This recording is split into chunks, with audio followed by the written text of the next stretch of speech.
Salve amigos ligados no canal Abeco Consciência.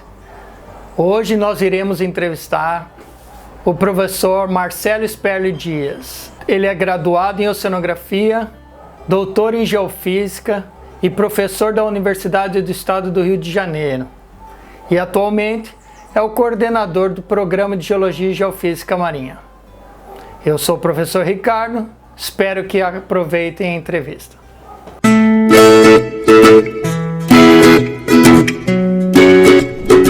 Olá a todos, estamos aqui novamente para mais uma entrevista do Abeco Consciência, hoje recebendo o professor Marcelo Sperli Dias, da Universidade Federal do Rio de Janeiro. Marcelo é oceanógrafo e vai contar um pouco para a gente sobre sua carreira, quem o influenciou, os projetos em que ele participa e desenvolve ao longo de décadas, aí principalmente focados no ambiente marinho. Bom dia, Marcelo, tudo bem? Bom dia, Ricardo, bom dia a todos, tudo bom? Obrigado pelo convite. É isso, obrigado por você aceitar. Então, Marcelo, gostaria de começar perguntando para você, falar um pouco sobre você, sobre sua carreira. Bom, é um pouco complicado, né, falar de si, né? Eu não gosto muito, mas eu diria assim, estou com 33 anos, né, de profissão, ininterruptos. Sempre trabalhei na área de oceanografia, né? Eu me formei em 89 e desde 89 sempre trabalhei nessa área, né? Então, assim, tive essa benécia, né, de ter podido aí o tempo todo estar atuando no mercado, né? E, enfim, me formei em 89 na Universidade do Estado do Rio de Janeiro. Logo na sequência eu fiz mestrado em Geofísica no Observatório Nacional. Naquela época ainda eram 3 anos, né, de mestrado, então usei lá os meus 3 anos. E fui trabalhar um pouco na área, né, no mercado, né, de trabalho. Trabalhei muito com processamento de dados, trabalhei em várias empresas multinacionais, né, nessa área de petróleo, principalmente, né, offshore.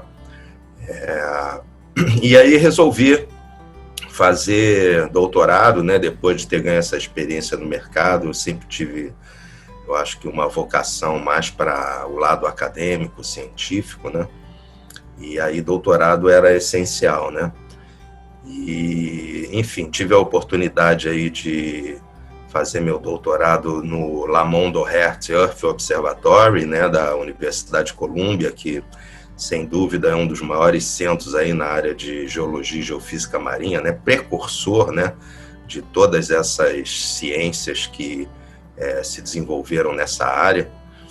E foi realmente uma experiência assim fantástica, mudou a minha vida, né, não só do ponto de vista acadêmico e científico, mas também você morar em outro país, né, outra cultura, né, foi uma experiência assim muito intensa, né, muito intensa, mas muito interessante, né? E quando eu retornei do doutorado, eu fiquei ainda um tempo também trabalhando no mercado, né, e tal, até surgiu uma oportunidade de fazer um concurso. Fiz concurso para a Universidade do Estado do Rio de Janeiro em 1997, né, portanto já estou aí há 97, 2000, aí 23 anos, né, basicamente, né, na universidade, e sou professor associado, né, na universidade, ministro aí várias disciplinas, né, atualmente na graduação e na pós-graduação, enfim. É um breve resumo, né? Eu acho que assim o que eu gostaria de falar mais dessa, né, vamos dizer, dessa carreira, né, é a importância, né, do ensino público e dos incentivos, né, as bolsas, etc., né? Eu venho assim de uma família bastante humilde, né, do subúrbio do Rio de Janeiro, uma família de comerciantes, então sempre estudei em escola pública, né, a menos do segundo grau que eu ganhei uma bolsa e estudei num excelente colégio particular, mas com essa bolsa, né. Então, assim, eu acho muito importante isso, né, hoje em dia que a gente vê aí a cada ano, né, todo ano, cortes na educação, cortes aí nas bolsas, nos incentivos, né? E sem isso, realmente, né, eu não teria podido ter essa carreira e estar hoje aqui conversando com vocês. Então, eu acho assim que isso, para mim, é o mais importante. Claro que toda carreira tem seu esforço pessoal, né, e tem muitas pessoas que compartilham aí dessa carreira, te ajudando, professores principalmente, né, mas sem esse apoio financeiro, a imensa maioria da população brasileira, enfim, é extremamente carente, né, e sem esse apoio nós estamos deixando aí jovens com grandes potenciais, né, porque não são só os da Zona Sul, né, ou os da classe média alta, que tem, né, potencial, né? Temos muitos jovens que são de classes, né, digamos, C ou D, mas que têm um potencial enorme e têm uma vontade enorme de progredir na vida, né? Então, sem esses auxílios, e com todos esses cortes que a gente vem tendo, isso aí eu acho que é minha maior preocupação, né, nesse momento, né, fomentar jovens e dar oportunidade a eles de terem a carreira que a gente gostaria, né, que eles tivessem. Perfeito, Marcelo, isso mesmo, concordo com você.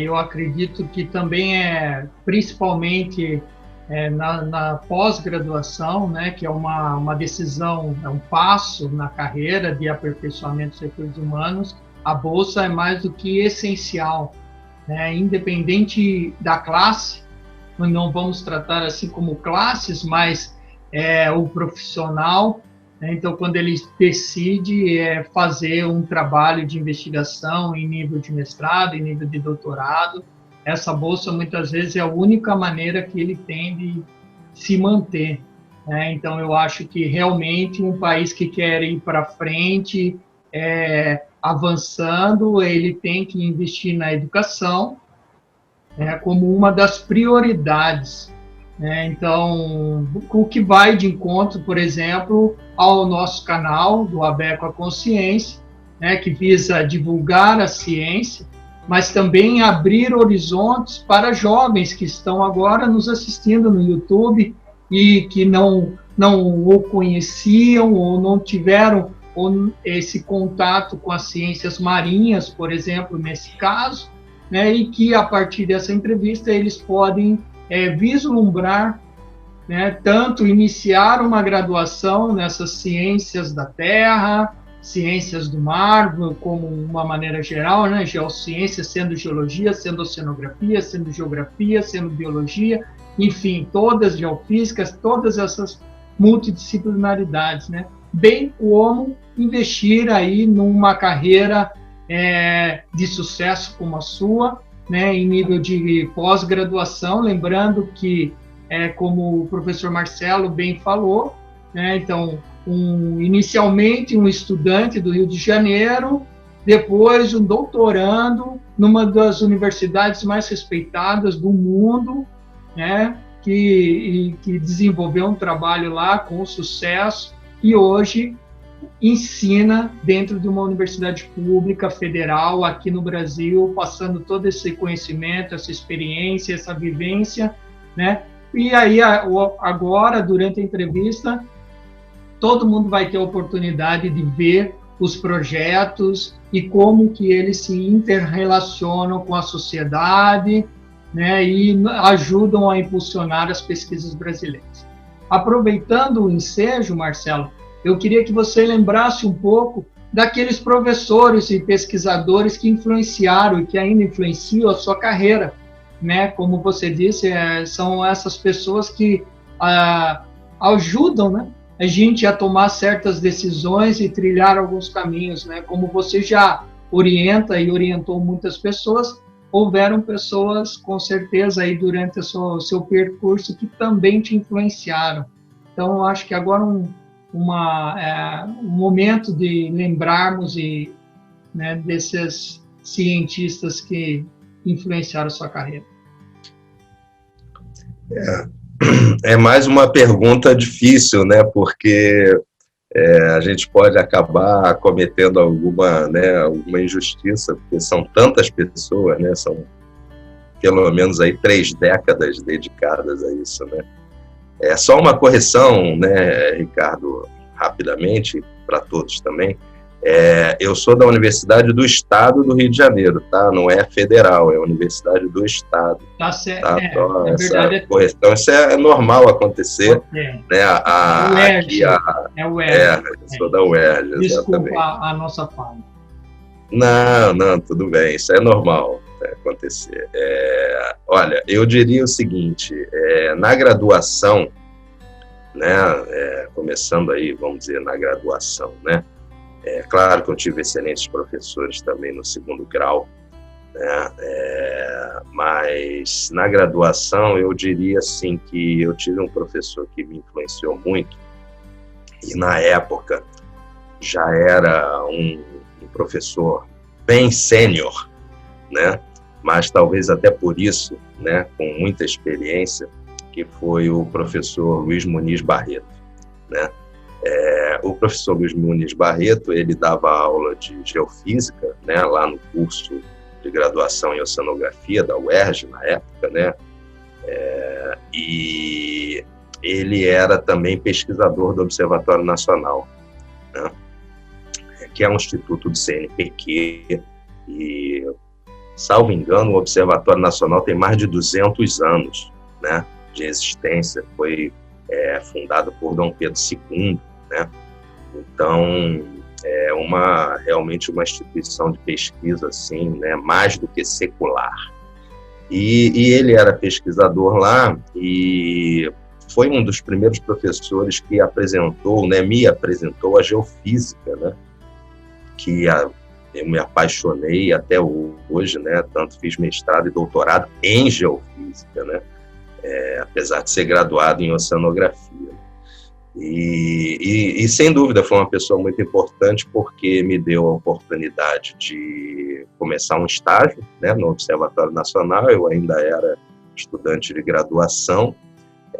Desse estágio, eu pude ter uma bolsa de iniciação científica, né, que na época me ajudou muito, né, financeiramente, pelas dificuldades financeiras familiares, né, vamos dizer assim.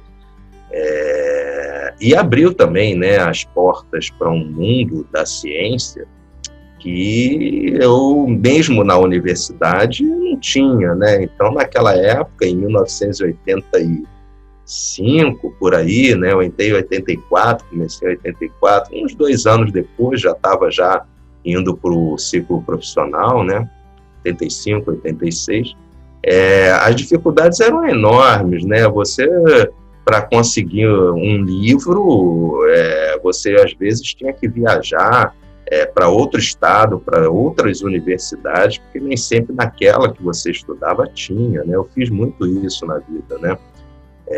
Não existia essa facilidade que hoje em dia você tem de entrar na internet e baixar um livro em PDF, baixar artigos em PDF.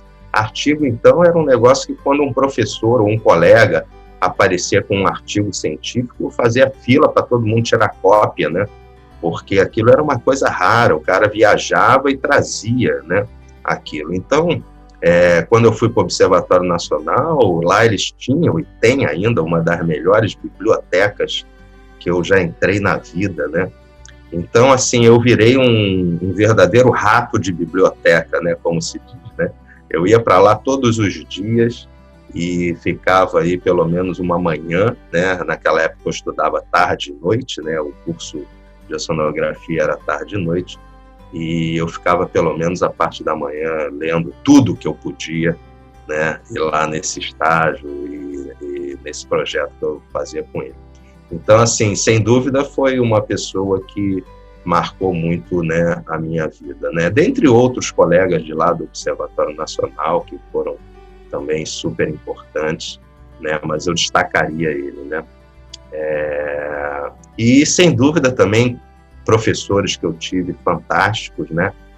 Da Universidade Federal Fluminense, né? Na época o Lagemar, né? O Laboratório de Geologia Marinha, porque eu fazia um pouco esse misto, né? Eu queria aprender muita geofísica, então eu ficava no Observatório Nacional, mas por formação, né, de oceanógrafo, eu gostava também da parte da geologia marinha, né, ou oceanografia geológica, como a gente chama, né?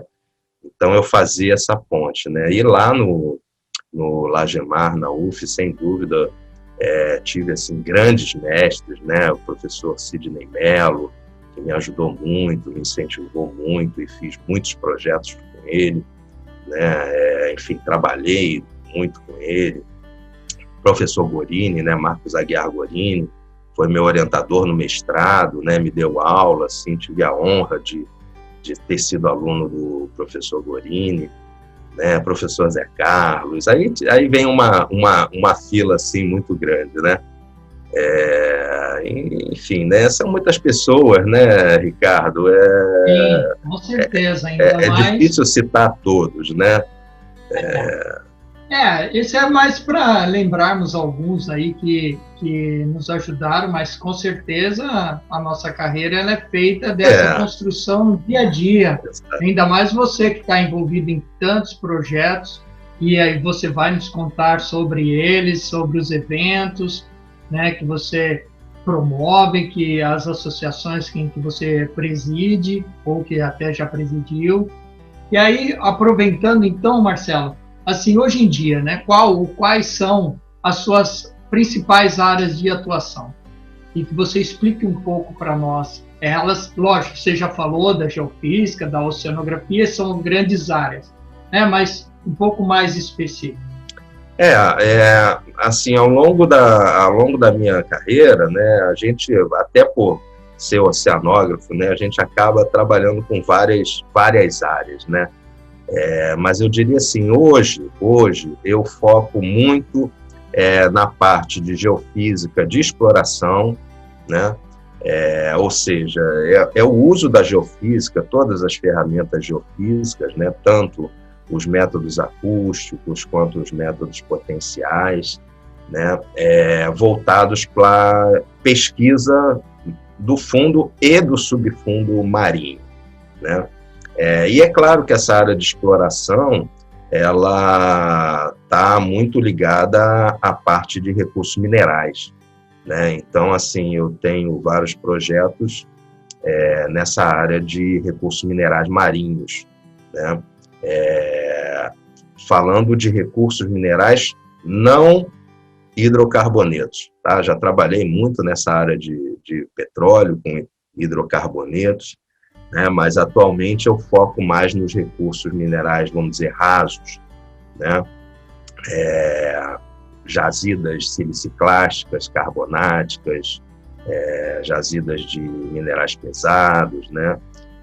Sulfetos polimetálicos, crostas cobaltíferas, né? Então é uma área assim mais voltada para esse tipo de recurso, né? Que, enfim, eu acredito que vai ser aí o futuro da mineração, vai ser a mineração marinha, né? Então, assim, eu tenho vários projetos nessa área, focando diversos tipos de recursos diferentes, né?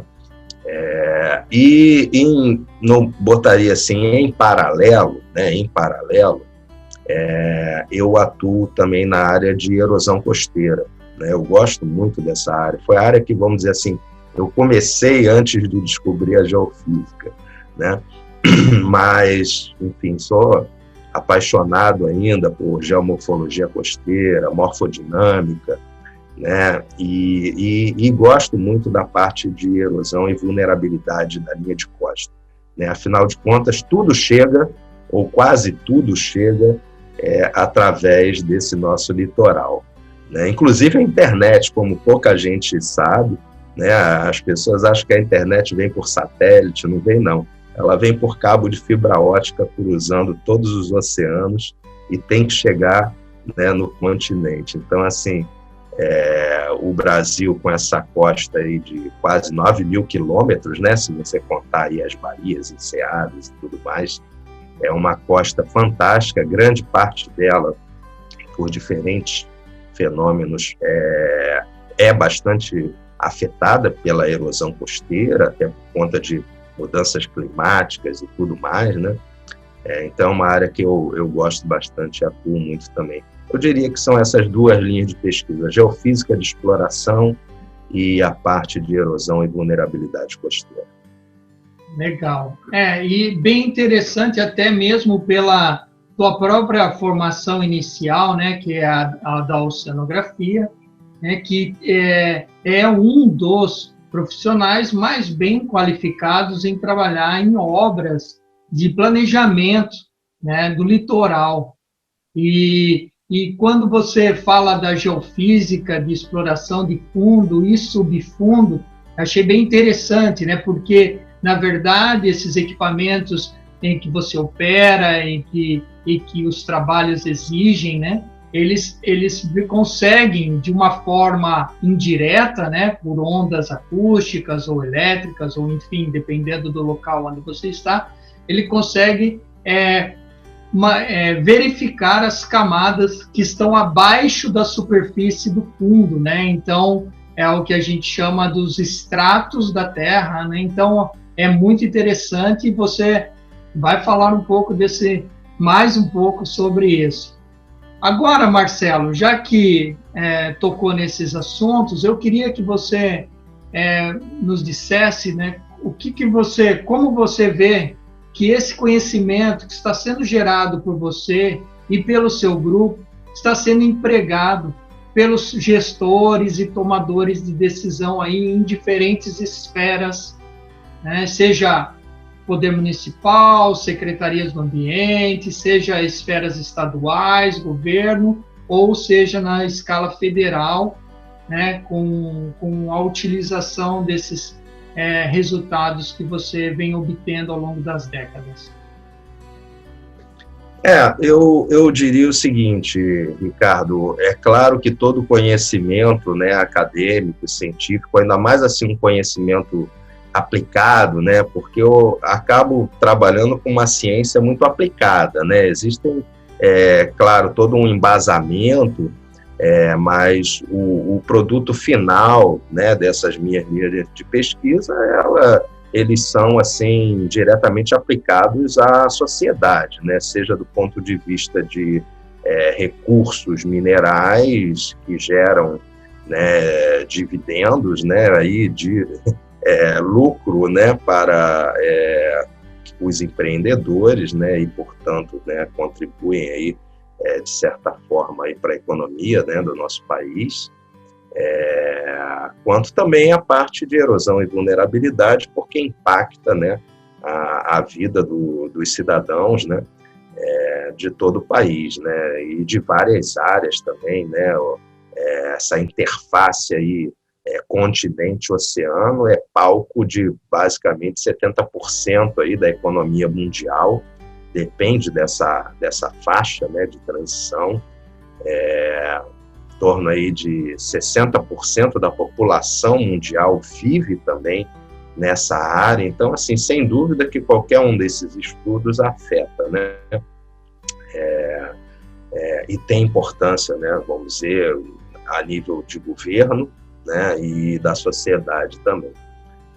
Agora, assim, mais especificamente, né, chega uma hora da nossa vida que a gente acaba tendo que interagir muito, né, com os tomadores de decisões, né, é uma questão natural, né, em geral esses gestores são administradores, né, e muitas vezes, né, não têm a formação técnica, né, ou científica apropriada e precisam muito desse apoio nosso, né, seja como professor da universidade, seja como consultor, né? Então, assim, nesse aspecto é que eu acho que atualmente, né, depois aí de todas essas décadas aí trabalhando, eu tenho conseguido aí dar uma boa contribuição em todos os níveis, né? Eu já fiz trabalhos para a prefeitura, né? Claro, como eu sou do Rio de Janeiro, trabalho muito mais aqui nessa área, né? Mas já fiz diversos trabalhos para prefeituras nessa área de contenção, né? De erosão costeira. A nível de estado, né? A gente tem aqui projetos importantes ambientais também, que sempre a gente é chamado, né? Então, isso aí também a gente, né, por ser a universidade do estado, né, o governo do estado, ele aciona muito, né, os professores da universidade. E a nível federal, né, eu atualmente, né, estou como coordenador do programa de Geologia e Geofísica Marinha, né, brasileiro, né, são aí 27 instituições, desde o Amapá até o Rio Grande do Sul, que estão sob a minha coordenação, né, sobre a minha gestão, e acaba que também eu tenho um papel aí, vamos dizer, de apoiador, né, nas decisões, principalmente da CECIRM, da CIRM, e de diversos órgãos federais, né, CPRM, Serviço Geológico do Brasil, etc. Nós vamos falar um pouco sobre o PGGM, que você citou, né? Mas quando você nos conta sobre essa participação ativa, tanto sua, do seu grupo, como da própria Universidade do Estado do Rio de Janeiro, me vem uma questão. São essas intervenções, elas estão mais ligadas nas áreas do planejamento estratégico ou da mitigação dos impactos, né? Então, eu te pergunto isso porque, assim, o que nós vemos de uma maneira geral é que muito do serviço da opinião técnica, principalmente das áreas relacionadas ao litoral, elas vêm através de uma demanda de mitigação, né? Quando há uma erosão acelerada por uma construção errada, uma ocupação errada do litoral, aí acionam técnicos, né, de diferentes formações para auxiliar na mitigação. Então, na tua experiência, você acredita que o teu trabalho foi sempre mais na mitigação ou você participava do planejamento? Eu sei que você tem duas áreas distintas, como a mineração de mar profundo e a erosão costeira, e cada uma delas eu suponho que sejam particulares, né? Mas, assim, explanar um pouco sobre esse aspecto da mitigação ou do planejamento. Não, perfeito. E você tem razão, são coisas diferentes mesmo, né? Eu te diria assim que na área mais, né, nessa linha de pesquisa de mineração marinha, né, exploração de recursos minerais, etc., obviamente que eu atuo muito mais no planejamento, né, porque a gente precisa saber onde eles estão, né, precisamos pesquisar para saber onde eles estão e verificarmos se existe potencial, né, porque uma coisa é você ter o recurso, outra coisa é ele ter potencial para explotação, né? É bom a gente, né, deixar esse termo claro, porque quando a gente fala exploração, muita gente, né, interpreta como no sentido, né, estrito da palavra, que você está explorando, você está destruindo, devastando. Não é nada disso, né? Exploração é pesquisa, né? A exploração mineral significa pesquisa mineral. Uma vez que você ache uma jazida, encontre uma jazida que tenha potencial econômico, aí vem uma outra fase, que é a fase de explotação, que é realmente a retirada do material. E aí, as questões ambientais, né, as condições, a legislação ambiental, né, tem que ser, obviamente, respeitada. Então, assim, nessa área, sem dúvida, eu atuo muito mais na parte do planejamento estratégico, né, para determinar onde estão essas jazidas, né? Agora, você tem toda a razão na parte mais de erosão costeira, e talvez seja a maior parte aí dos problemas, vamos dizer, de oceanografia costeira, né, em geral, em várias áreas, a gente acaba atuando aí realmente muito mais na mitigação do que no planejamento, né? Eu sempre brinco assim que para a maioria dos gestores, né, tomadores de decisões e até mesmo muitos profissionais que, né, estão em cargos de tomar decisões, acham que o mar é uma continuidade da praia, né? Acham que o fundo do mar, né, é uma continuidade da praia, que vai ser uma areiazinha branquinha e tudo calminho, né? E o fundo do mar não é nada disso, né? É um mosaico altamente complexo de fauna, flora, enfim, né, rochas. Então, assim, muitos problemas, né, que acabam acontecendo associados, aí, vamos dizer, a obras, por exemplo, né, obras costeiras, nós somos chamados para mitigar ou remediar os problemas, né, porque lá na outra ponta, os tomadores de decisões, né, em geral, tomam as decisões do ponto de vista prático ou econômico, né? É aquela velha história, você precisa chegar com um oleoduto ou um gasoduto numa refinaria. Bom, onde é que está a plataforma? Está aqui. Onde é que está a refinaria? Está aqui. Faz uma reta, né? E no meio dessa reta, né, vão aparecer aí uma série de problemas, dificuldades que depois, né, vão nos chamar para tentar resolver. Então, você tem razão.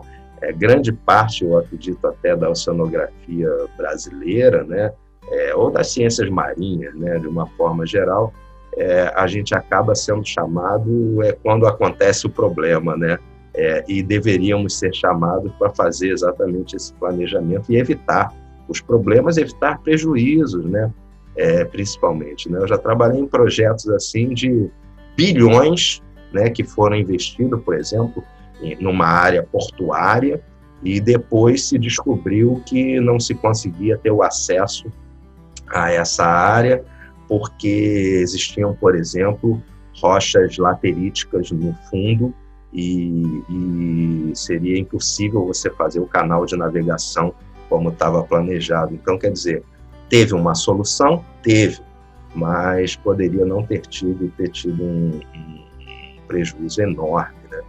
Então, você tem toda a razão, nós deveríamos ser muito mais chamados, principalmente, né, como servidores públicos, né, que somos, né, poderíamos ser muito mais acionados, né? Eu acho que nesse aspecto, assim, tanto por nossa parte, temos que botar mais a cara, né, para esses gestores, esses governantes, etc., né, dizer ao que viemos, né, mas também por parte deles, né, nós somos servidores públicos, então estamos sendo pagos para isso também.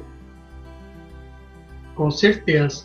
E dentro dessa área do ambiente como um todo, seja ele biológico, seja ele geológico, né, o físico, o químico, somos nós, né, os cientistas da Terra, que nos especializamos para entender a Terra, né? Então eu comungo com você dessa ideia, né, partilho, e por isso também o motivo da pergunta é que nós temos que ser mais acionados no planejamento, porque o que nós vemos, e é facilmente verificável em exemplos ao longo de todo o litoral brasileiro, são obras mal executadas, mal planejadas, que foram mal executadas justamente pela falta de planejamento, e que faz com que nós percamos aí, e de maneira acelerada, a biodiversidade e até a geodiversidade, né? Então, se considerarmos aí, e depois vai causar prejuízo e que toda a sociedade vai ter que pagar por isso, né? Então, nem sempre ligar o continente à plataforma é uma linha reta, principalmente quando trabalhamos num ambiente tão dinâmico, tão diverso como é o mar, né? Você sabe muito bem disso pela sua longa experiência nesse vasto ambiente azul, né? Então, Aí, aproveitando esse ensejo, atualmente você é o presidente do Programa de Geologia e Geofísica Marinha, né, o PGGM. E eu queria que você explicasse um pouco o que é o PGGM e como que, de uma maneira bem simples, mas assim, quais são os números do PGGM, né, as instituições, as pessoas que participam. Eu sei que desde a sua primeira gestão, foi uma recondução, então você está como presidente já em 2 gestões, né, mas houve algumas mudanças, foi criado um simpósio brasileiro de geologia e geofísica marinha, abriu oportunidade para profissionais de todos os cantos do país e do mundo virem participar, estudantes apresentarem trabalhos, assistirem palestras. O PGGM ele embarca o IODP, né, que é um programa estratégico financiado pelo governo, né, pela CAPES. Então, você como à frente aí do PGGM, o que você pode nos explicar de poucas palavras? Eu sei que, né, teríamos que fazer um programa só do PGGM e ainda iria faltar tempo, mas o que você gostaria de destacar desse programa que já tem 50 anos de história e vem fazendo ainda a sua história, né, aqui nas ciências marinhas brasileiras? Exatamente. O PGGM, né, ele, este ano agora, de 2021, né, completa 52 anos. Né? Então, é uma instituição realmente, né, que tem aí mais de 5 décadas, né, atuando fortemente na geologia e geofísica marinha.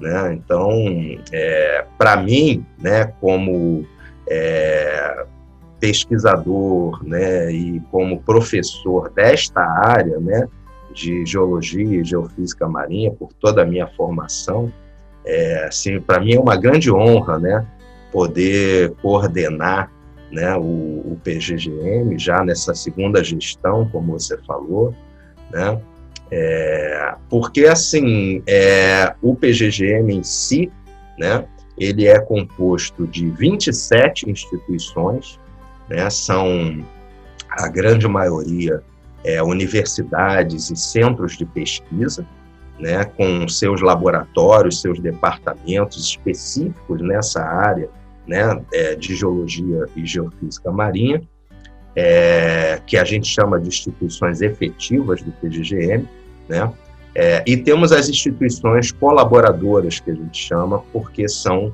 instituições que tradicionalmente o PGGM trabalhou ao longo desses 50 anos aí, ou mais, em parceria com essas instituições, né? Então, não vou, obviamente, citar todas, né? Mas eu destacaria, por exemplo, a Diretoria de Hidrografia e Navegação da Marinha do Brasil, né? O PGGM praticamente foi fundado em 1969, numa reunião na DHN, né, na Diretoria de Hidrografia e Navegação, então eles são grandes parceiros do PGGM, né, o Serviço Geológico do Brasil, né, que é a CPRM, né, sempre foi a CPRM, a Companhia de Pesquisa de Recursos Minerais, e atualmente eles ampliaram muito esse leque de atuação deles e se transformaram no Serviço Geológico do Brasil, né. Sem dúvida também é uma instituição que nos apoia muito. A Comissão Interministerial de Recursos do Mar, né, através da CECIRM, principalmente, né, da Secretaria da Comissão Interministerial de Recursos do Mar, que basicamente define as diretrizes, né, as grandes políticas e diretrizes nacionais nessa área de recursos do mar. O PGGM tem assento, né, em vários comitês executivos da CECIRM, então, só para vocês terem uma ideia, todos os grandes projetos nacionais, desde o projeto REMAC, na década de 70, 80, né? Depois o projeto LEPLAC, que definiu aí os limites da nossa famosa aí Amazônia Azul, o projeto REVISER, né? O projeto REMPLAC, o projeto PROÁrea, o projeto PROCOSTA, ou seja, todos esses projetos que eu estou citando são grandes projetos nacionais, né? Onde basicamente a comunidade científica desta área, né, de geociências é representada pelo PGGM, né? Então, se formos somar aí dessas, você falou em números, né? Se formos somar aí dessas 27 instituições, devemos ter em torno aí de uns 200 pesquisadores atuando, né? Cada instituição dessa, obviamente, tem um representante eleito, né? Mas ele representa a sua instituição, portanto, temos aí talvez umas 2 centenas aí de pesquisadores atuando no âmbito do PGGM em vários projetos, né? Mas principalmente, aí sim, uma coisa muito importante, né, que é a gente ter assento nesses comitês executivos que, a rigor, tomam as decisões lá em Brasília, né? Então, esse papel aí o PGGM sempre desempenhou, né? E atualmente eu tenho a honra de estar à frente do PGGM, podendo dar aí a minha contribuição também, né? Então, assim, é um programa que sempre foi um programa, vamos dizer, acadêmico e científico, e todo ano, né, estamos agora indo para a nossa 52ª reunião anual, ou seja, ao longo desses 52 anos, todos os anos, mesmo o ano passado com a pandemia, fizemos um grande evento, foi, claro, todo virtual, né, mas foi um grande evento, com uma semana inteira de mais de 40 pesquisadores, 40 palestrantes, né, em diversos workshops diferentes, com mini-cursos, né, palestras internacionais de grandes projetos internacionais que estão vindo agora para o Atlântico Sul. Então, assim, hoje em dia, o PGGM ele tem uma inserção internacional, né? Então, assim, pesquisadores do mundo inteiro que têm algum tipo de vínculo com esse tipo de geociência no Brasil, marinha, né? De alguma forma passam através do PGGM. Importantíssimo esse relato, né? Deixarmos aqui também gravado para as pessoas saberem, né, desse programa que o Brasil ostenta há muitas décadas. Sem falar também, claro, que ligado ao PGGM, a gente tem o programa Antártica, né, o ProAntar, e também as ilhas oceânicas, que são parte da Amazônia Azul, como você destacou, né, e que ampliam a nossa zona econômica exclusiva, né, dentro desse contexto de águas nacionais ou áreas internacionais. E o IODP, né, o que você poderia nos falar um pouco sobre o IODP? A rigor, em torno de 5 ou 6 anos atrás, né, o IODP, né, é o International Ocean Drilling Program, né, é o maior programa, né, só para a nossa plateia que não está acostumada às vezes com essas siglas, né, é um dos maiores programas geocientíficos de perfuração nos oceanos, né? Eles fazem perfurações, sondagens profundas, né? São sondagens que atingem 2, 3 quilômetros de profundidade abaixo do fundo submarino. O tal da exploração que você havia explicado, né? Então, exatamente. Não é nada de detonação, é exploração, né? Saber o que está em lâmina de água muito profunda, abaixo de 2, 3, 4 mil metros de profundidade, nesse oceano ultra profundo, né? Exatamente, né? A exploração significa pesquisa, como eu disse, né, antes. Então, o IODP, né, que é um desdobramento de um programa já iniciado na década de 70, 80, que era o DSDP, Deep Sea Drilling Program, né? Ele foi uma evolução desse programa. Ele, há 5 ou 6 anos atrás, o governo brasileiro entrou nesse consórcio, né? É um consórcio, né? Os governos, né, a nível de Estado mesmo, né, nação, que tem interesse de participar do programa, eles têm que virar sócios, vamos dizer assim, né, do IODP. E o governo brasileiro, há 5 ou 6 anos atrás, fomentado pelo PGGM, principalmente, né, pelos pesquisadores do PGGM, conseguimos que o governo brasileiro, né, entrasse de sócio, né, porque você tem que pagar, né, uma quantia relativamente alta para participar do programa, mas em contrapartida, você sendo sócio, você tem acesso a todos esses dados espetaculares, né, dessas grandes perfurações, tá, Ricardo?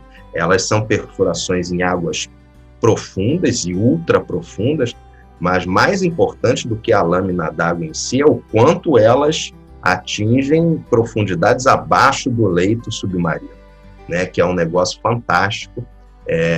E, claro, todos os estudos associados, né, a variações climáticas, por exemplo, né, teores de minerais, né, que estão lá no fundo e que hoje não temos conhecimento ainda, até que alguns existem, né? Você está o tempo todo descobrindo coisas novas, biodiversidade fantástica, né? Então, o PGGM apoia, né, esse programa, já tivemos diversos pesquisadores, alunos também, tá? Muito importante isso, tá? Oportunidades para alunos embarcarem, né, no Joyce Resolution, né, que é o navio do IODP, um navio espetacular, ele, além de fazer as perfurações, tem grandes laboratórios dentro do navio, onde você já tira ali os testemunhos, né, as sondagens, e já começa a fazer um pré-processamento, né? Então, assim, é um negócio fantástico. Então, hoje, nós temos possibilidade de embarcar alunos, embarcar pesquisadores, temos acesso a todo o banco de dados do IODP, que, como eu disse, é uma continuidade do DSDP, ou seja, é uma quantidade enorme, tá? Só para você ter uma ideia, quando eu estava fazendo meu doutorado lá no Lamon, eu fui visitar o depositório, um dos depositórios do IODP, tá? No Lamon, é algo do tamanho de um ginásio enfim, né, de voleibol, por exemplo, ou de futebol, né? Imagina um ginásio assim gigante, todo cheio de testemunhos, obviamente perfeitamente preservados, identificados em temperatura e umidade controlada. Então, assim, realmente é uma quantidade impressionante, né? O banco de dados do IODP tem vários depositórios, né? Tem nos Estados Unidos, na Alemanha, no Japão, enfim, né? Ou seja, em termos, não tem como mensurar o valor em termos de moeda corrente, né? Porque esse é um valor da humanidade. Da humanidade, perfeitamente. Ali você tem a história, né? A história geológica aí de milhões e milhões de anos, preservada à disposição, né, desse consórcio. É claro que quem não participa do consórcio, né, países que não participam, mas têm interesse nesses dados, é claro que tem que estabelecer uma parceria, né? Mas eu diria assim que é uma tecnologia assim ultra moderna, né, que é utilizada para isso, né? Existem grandes riscos envolvidos, né? E nós tivemos aí a a oportunidade, estamos com a oportunidade, né? O PGGM atuou muito nisso, vários pesquisadores do PGGM. Nós vamos pela primeira vez, né? Isso aqui é uma notícia, vamos dizer, né, nova, talvez, para a maioria, né, da nossa audiência. Pela primeira vez... Em primeira mão, aqui no canal, né, Abeco a Consciência. Exatamente. Notícia em primeira mão aqui para o Abeco a Consciência, que o JOIDS Resolution, né, está programado para em 2023, né, seria agora em 2021 a primeira campanha, mas essa pandemia atrasou tudo no mundo inteiro, então isso foi postergado, né, mas pela primeira vez ao longo de todo o projeto do IODP, o JOIDS Resolution está vindo para o Atlântico Sul, né? Nós já temos 3 perfurações aprovadas, tá? Só para vocês terem uma ideia, aprovar uma perfuração dessa, né, é um trabalho assim de pelo menos 2 anos ininterruptos, tá? Porque você tem que fazer todo um estudo científico, né, e vários colegas do PGGM, vários professores, pesquisadores trabalharam juntos nisso, né? Você tem que fazer todo um estudo científico para provar, né, provar ao consórcio a importância científica a nível mundial daquele furo, por que você quer ali, né? E toda a estratégia que você tem, né? Porque existem muitos riscos geológicos envolvidos, né? Numa perfuração dessa profunda, desse jeito, né? E todos os riscos geológicos potenciais que estão envolvidos naquele ambiente. Então, até você conseguir, né, convencer o staff, né, que coordena o programa, de que realmente aquele furo é importante cientificamente por conta disso, daquilo, e depois que ele é viável de ser feito do ponto de vista, né, de segurança, risco geológico, tecnologia que vai ser empregada, etc., é um trabalho de pelo menos uns 2 ou 3 anos ininterruptos, né? E nós tivemos aí agora a aprovação já do nosso 3º furo, né?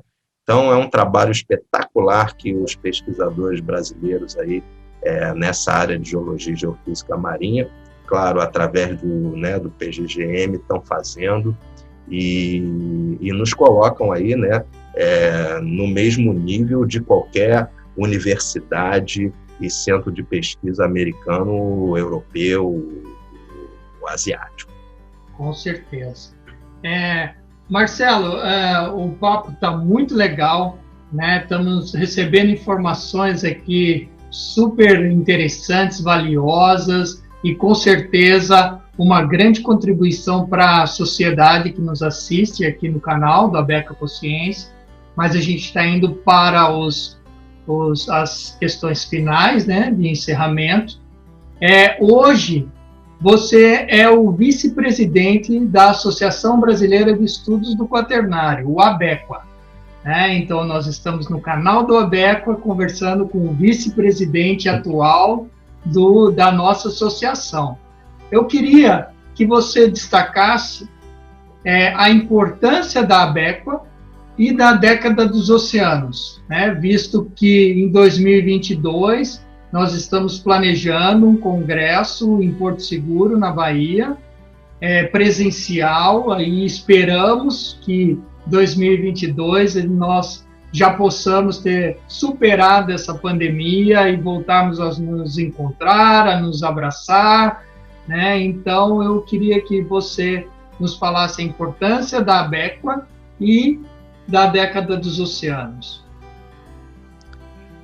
Perfeito.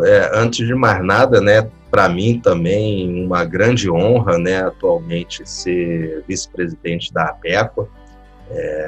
Foi um convite que eu aceitei do nosso querido professor Rodolfo Angulo, né, que é o atual presidente da ABEQUA, e certamente um convite que me honra assim, muitíssimo, né, é uma área que, basicamente, eu diria que o quaternário, né, em termos de área de atuação para nós, geocientistas, é o nosso grande palco, né?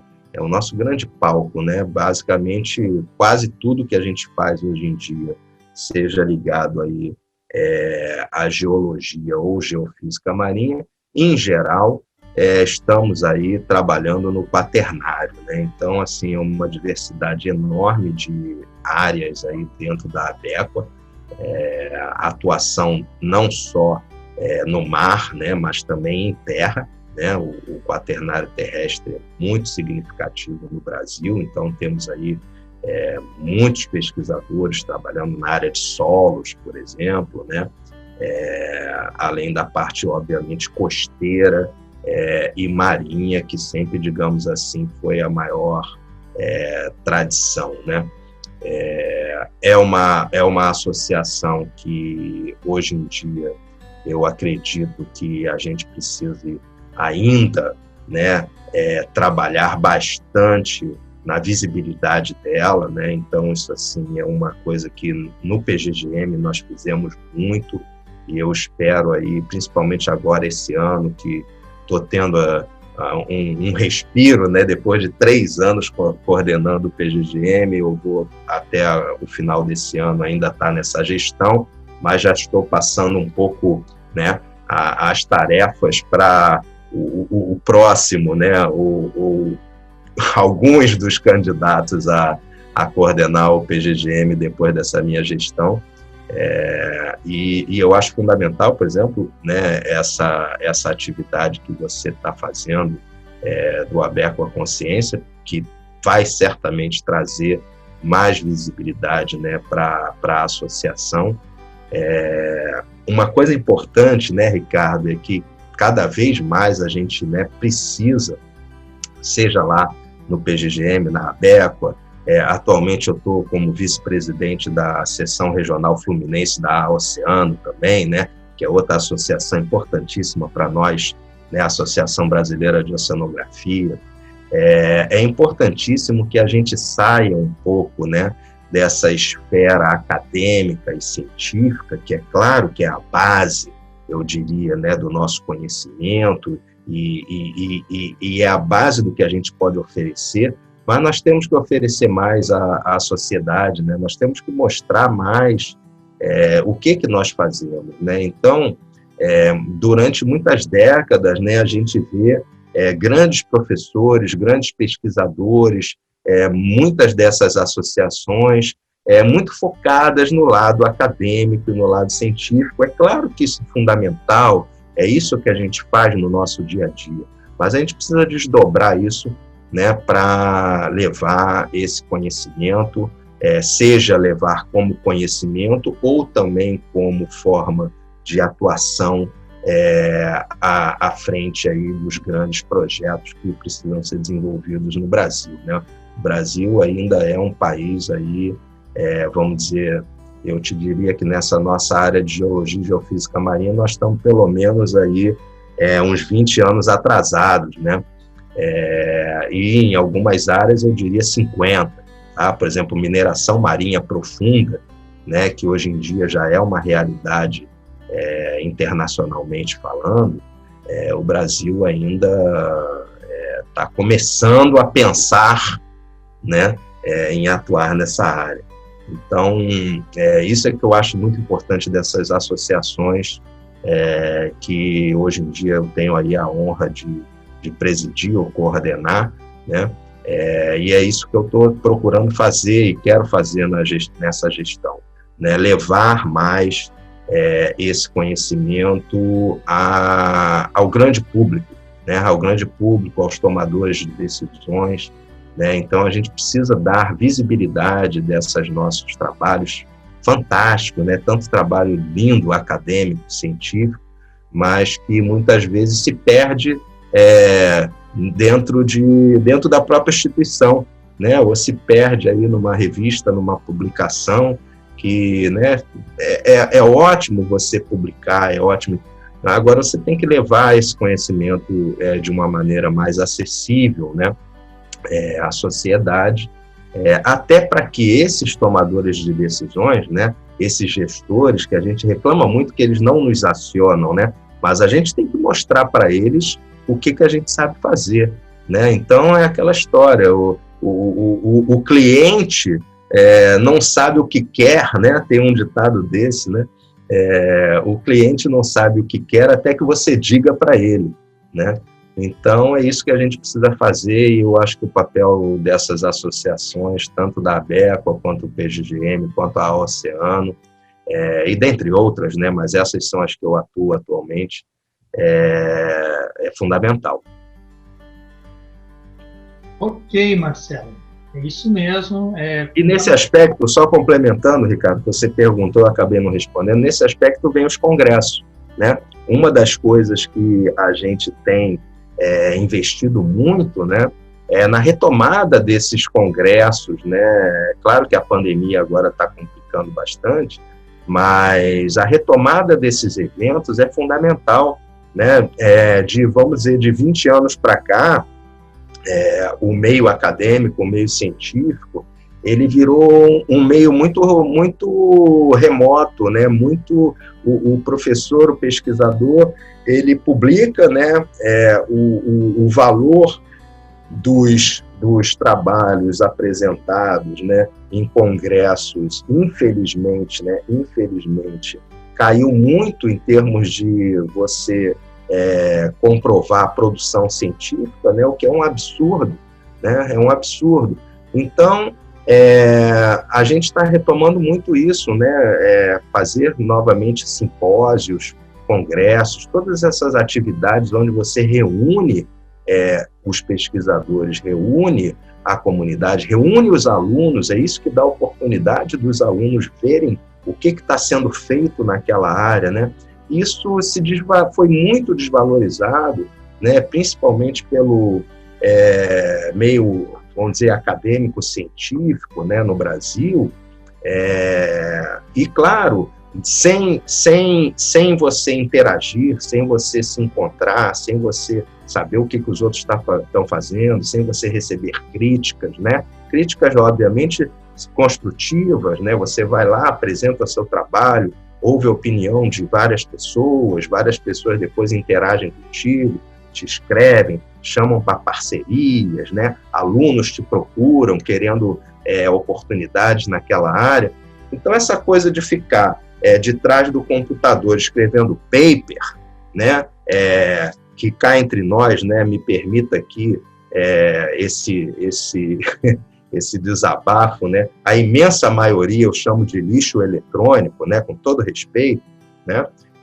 O cara está muito mais preocupado com a quantidade de artigos e papers que ele vai publicar num ano, né? E esquece da qualidade, né? Então, assim, porque ele está ali cumprindo uma obrigação para poder ter ali a sua produção científica, né, validada ou ter alguma espécie de bolsa ou remuneração.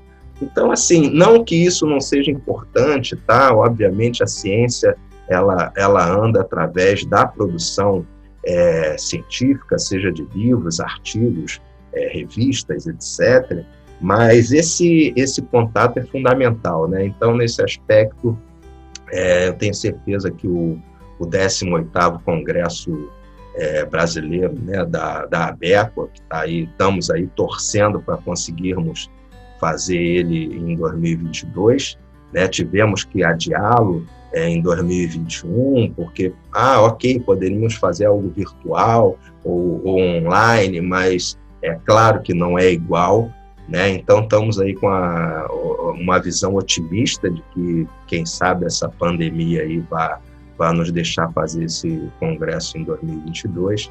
E já fica aqui o convite, né?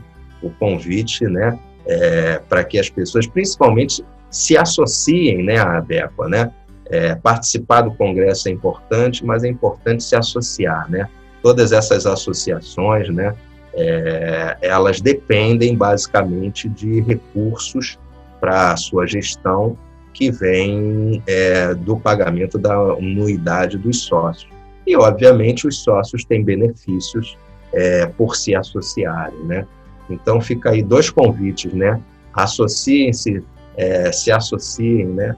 A Abequa, a Oceano, né? Venham fazer parte do PGGM e participem dos nossos eventos, dos nossos simpósios, congressos.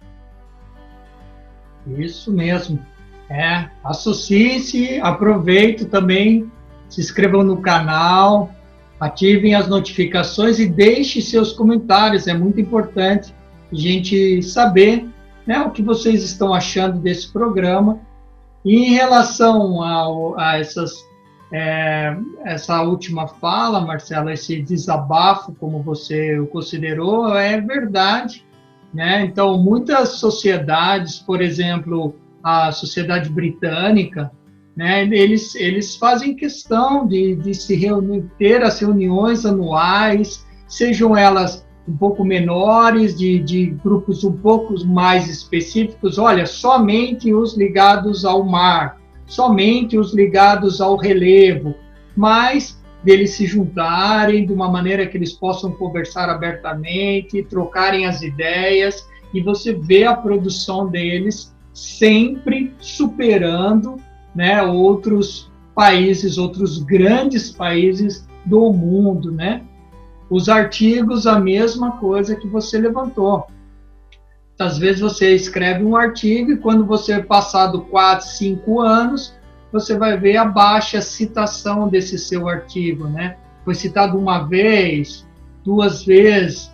Então, quer dizer, mostra ali de uma maneira mais quantitativa que a sociedade, a própria sociedade acadêmica não está usufruindo muito desse seu trabalho, né? E o terceiro ponto é a participação maior, né, de estudantes, profissionais recém-formados nesses eventos, né? Como, por exemplo, o evento do Abequa, que não é um evento geológico, é um evento multidisciplinar, né? E para o Abequa 2022, a gente está fazendo essa campanha mais ostensiva para que outras pessoas não público cativo do Abequa se tornem membros da associação e venham participar com a gente, sejam engenheiros, sejam antropólogos, sejam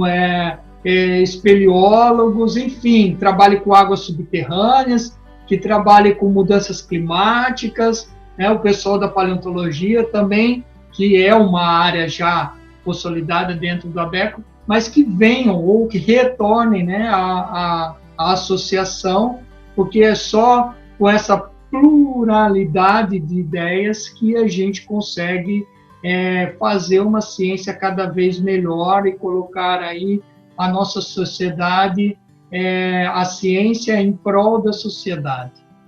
Então, eu só tenho a agradecer novamente ao professor Marcelo por ter estado aqui com a gente e nos ajudando com informações úteis e relevantes para a sociedade. Quer dizer mais alguma palavra, Marcelo? Não, eu só queria, claro, né, é uma honra também para mim estar aqui, agradecer o convite, né? Eu queria deixar aí os endereços, né, para que nossa audiência aí possa acessar. Vai estar na descrição dos links. Vai estar na descrição. Isso, inclusive o professor, o acesso ao currículo Lattes, à Universidade Estadual do Rio de Janeiro, né? A Abequa, o site da Abequa, o site do PGGM, tá? Muitos livros, né? Isso é uma outra coisa, tá, Ricardo, que a gente tem atuado muito, né? Muitos dos nossos professores e pesquisadores têm longa data de experiência e a gente tem fomentado eles a escreverem livros, né? Porque a grande parte dos livros nessa nossa área de oceanografia, geologia, geofísica marinha, geociências em geral, né? Grande parte, no mar principalmente, né, as geociências marinhas, grande parte da literatura é ainda, né, internacional, né? E nós temos aí muitos trabalhos interessantíssimos feitos no Brasil. Então a gente tem fomentado muito também, tanto no PGGM quanto na Abequa, né, que as pessoas publiquem livros, né, livros acadêmicos, didáticos para os nossos alunos, né? Então, isso aí é uma outra ação também que a gente tem tido aí.